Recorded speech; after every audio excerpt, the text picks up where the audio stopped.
رزق کی برکت کا وظیفہ امام قرطبی نے لکھا ہے، حضرت انس بن مالک رضی اللہ تعالیٰ عنہ کہتے ہیں ایک شخص حضور کی بارگاہ میں آیا کہ یا رسول اللہ صلی اللہ علیہ وسلم غربت بڑی ہے، بڑا دکھی ہوں، بڑا پریشان ہوں۔ تو حضور نے وظیفہ بتایا، فرمایا جب بھی گھر جاؤ نا گھر والوں کو سلام کہنی ہے، السلام علیکم، یعنی کب کہنی ہے؟ جب بھی جاؤ۔ کب کہنی ہے؟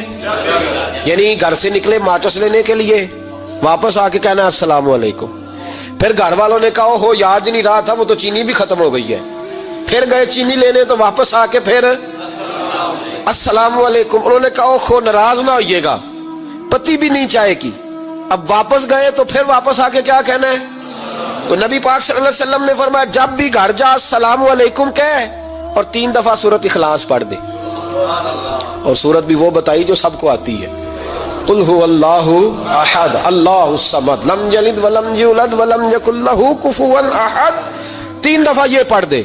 صحابی بڑے سیانے تھے، بڑے مسئلے حل کرتے تھے ہمارے، فٹافٹ بول پڑے وہ صحابی، کہنے لگے حضور میری تو چھوٹی سی فیملی ہے، کئی دفعہ بچے گھر نہیں ہوتے، ننھیال گئے ہوتے ہیں، تو پھر کیا کروں؟ حضور نے فرمایا جب گھر میں کوئی نہ ہو تو اپنے نبی پہ درود و سلام پڑھ دینا، تیرے نبی کا کرم تو تیرے گھر میں ہوگا نا۔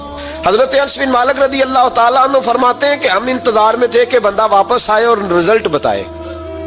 کہتے ہیں وہ کچھ دنوں کے بعد واپس آئے تو عجیب بات کی انہوں نے، ہمسایوں سے کئی دفعہ بندے کی نہیں نا اتنی بنتی، اور کئی دفعہ لگتا ہے کہ میرا ہاتھ اوپر ہی رہے، یہ کہیں مجھ سے تگڑے نہ ہو جائے۔ کہتے ہیں وہ آئے تو نبی پاک صلی اللہ علیہ وسلم نے کہا کیا حال ہے تیرا؟ تو عرض کرنے لگے یا رسول اللہ صلی اللہ علیہ وسلم وظیفہ تو میں نے اپنے لیے پوچھا تھا اور میرے تو ہمسائے بھی امیر ہو گئے، حضور تو میں نے اپنے لیے پوچھا تھا اور میرے دائیں بائیں والے لوگوں کو بڑی برکت ہوئی ہے۔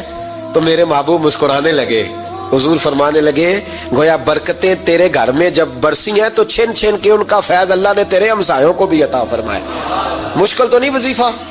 کیا کرنا ہے؟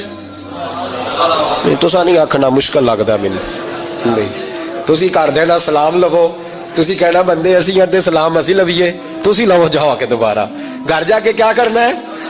چلے کچھ نہ کچھ 55% بولے ہی ہیں ماشاءاللہ۔ کیا کریں گے؟ السلام علیکم، اور پھر کیا پڑھنا ہے؟ سبحان اللہ۔ 3 دفعہ سورۃ اخلاص پڑھ دیں، فرمایا اللہ برکت پیدا کر دے گا۔